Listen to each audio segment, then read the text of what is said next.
Hi, this is Practical Enlightenment, and today I am looking at the point of becoming the thing that I say I despise, which is a bully.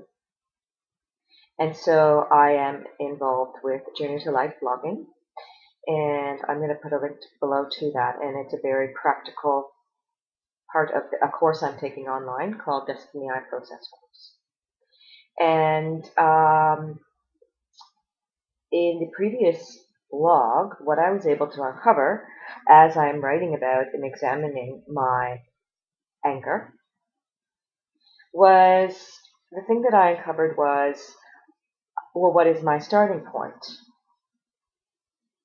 And I realized my starting point within using the illusion of that power gives you, that's created with the emotion of anger. So kind of accepting and going with that emotion and then feeling that energy rush, that adrenaline, the power, and using it kind of against the other. So I realized that my starting point was to win, to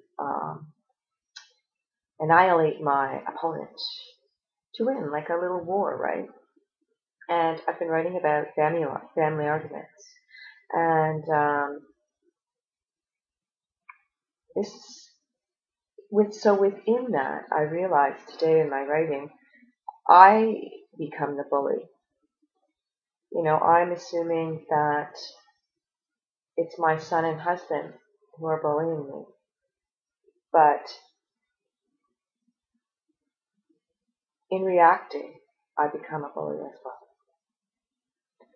And, you know, really give it to them, right? And in order to win, in order to deflate my feelings of inferiority,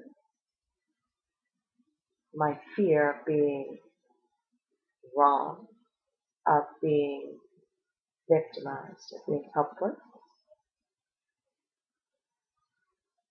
And so, you know, I use this tool that I have. And also I looked at the bully within myself, to come from the example of my dad, and somewhat from my ex-husband. So seeing and learning, mostly from my dad, from when I was a child. So seeing and learning an example of someone who used intimidation. And as well, another point I was looking at was the physical aspects of it. How do I change physically when this happens? So call this the behavioral changes within your human physical body. And I learned from my dad to use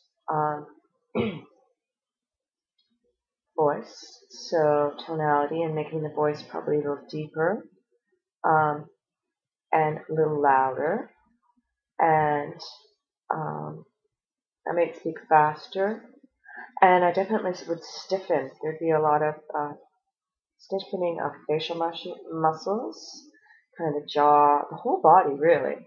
So it's kind of a powerful stance. And another point that I didn't really think it applied to me, but it does. And that would be kind of the enjoyment of that power. So the mind alluring you